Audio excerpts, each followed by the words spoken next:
I denne video vil jeg komme ind på, hvordan en hoppende bold ser ud i fysikken. Heroppe har jeg min stedfunktionskurve, som er defineret ved en halv a gange t i anden plus vt plus s. Vi kan aflæse vores acceleration til minus 9,676, som jo er tæt på det, vi forventer, altså den her tyngdeacceleration på 9,82 meter i sekundet i anden. Derudover har vi vores b eller vores v, vores start begyndelseshastighed, som jo er på omkring de her 0, som vi jo også, da vi jo heroppe ikke har tabt bolden nu, og der ved ikke har en hastighed. Derudover, og så skal den selvfølgelig, har vi et S-værdi på 1,9 meter, som er heroppe, vi taber bolden fra. Yes, jeg har været inde og fiflet lidt med de her grafer, så det ser lidt lækre ud. For det første, så da måleapparatet plottede de her datapunkter, så havde den ligesom sig selv som 0 og derfor så stedfunktionen ligesom sådan her, weep. Ja, altså sådan opad. Og derfor så, for at få den vendt om, så har jeg ligesom ganget alle de her y-akser med minus 1. Så jeg fik jorden som 0 i stedet. Ja, også så man ligesom visuelt kunne se det, kan man sige, det, hvordan den laver de her fine hop. Og jeg gangede også, eller pludsede også lige med 2,18, fordi at den skal i minus 2,18, for simpelthen bare lige for den vendt om. Yes. Derudover har jeg også i min x-akse været inde og ændre på tiden, eller lavet den her tid real. Vi kan lige se, hvad der var sket. Jeg kan lige hvor jeg har minuset med 0,30. Hvis jeg ikke havde gjort det, så kan vi se, hvordan det så var set ud. Så når jeg havde tilpasset de her parabler, så havde vi jo fået en helt forkert S, altså helt forkert startsted. Så havde den jo skåret hernede, og det er jo ikke her, hvor vi taber bolden fra. Ja, så det er simpelthen derfor, jeg ligesom rykker den til der, hvor vi taber bolden. Yes, så derfor rykker jeg lige tilbage. Sådan ser det lækkert ud. Og de her, der er jo en perfekt korrelation og en rigtig fin korrelation, så det ser egentlig rigtig godt ud. Hernede har jeg min hastighedsfunktion, som er defineret med a gange t plus v.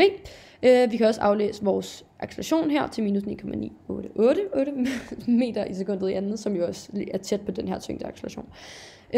Vi har jo hele tiden den her tyngdeacceleration, som vil trække bolden ned mod jorden. Og derfor har vi jo heller ikke en hastighed, der bare sådan, ja, altså derfor vil hastigheden også hele tiden falde. Altså vi kan se, at hvordan i starten har vi en negativ hastighed, hvor bolden bliver tabt. Så har vi det her punkt, hvor den meget kort accelererer opad. Det kommer jeg ind på lige om lidt. Men hvor vi så vil gå op i de her positive x-værdier, og bolden vil ligesom gå opad, men det vil stadig, som vi kan se på grund af tyngdeacceleration, ligesom hele tiden blive trukket nedad. Så når vi er her i det her, når den er altså skæring med x-aksen, så er vi i parablens toppunkt. Whoops, kan vi se her. Bum. Lige efter det, så vil vi komme ned i de negative x-akser igen, og bolden vil ligesom falde nedad igen. Og igen ramme jorden, hvorefter det samme vil ske igen, og den ligesom vil hoppe og lave de her fine parabler. Yes, herover kan vi se vores accelerationskurve, som jo er den differentierede hastighedskurve, eller den dobbeltdifferentierede stedfunktion, ligesom at vi jo selvfølgelig også har vores hastighedsfunktion er den differentierede stedfunktion. Ja, derfor så giver det jo bare a, altså a, t plus v, giver jo bare a, når man differentierer. Så derfor kan vi ligesom se, hvordan, som jeg også lige snakkede om før, vi hele tiden har den her negative tyngdeacceleration, som hele tiden trækker bolden ned mod jorden. Den har vi ligesom hele tiden. Vi kan se den her middelværdi, som jo er altså perfekt. Altså sådan, eller, nej, den er ikke perfekt, men den er meget tæt på de 9,82, som jo er rigtig godt. Yes, har den her negative acceleration, så pludselig igen, når vi har den negative acceleration, så i det her punkt, eller det her øjeblik, hvor den kort vil accelerere opad i stedet, har vi den her. Det vil være altså mest teoretisk korrekt, hvis det bare er en streg opad, hvis vi havde en vandret streg, så en streg opad, når den lige accelereret op, eller positivt, og så igen de her vandrette streger, og så op, lodret.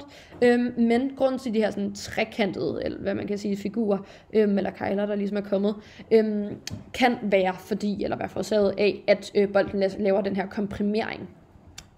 Ja, og der er jo selvfølgelig også andre måleusikkerheder, vi lige kan se på. Altså, blandt andet her, hvor at bolden ligesom hopper så lidt, så det er simpelthen for svært for måleapparatet at opfange. Ligesom, som jeg også sagde her, hvor der også er nogle fejl. Men ellers så ser det rigtig godt ud. Jeg tror bare, det var det hele. Tak for i dag.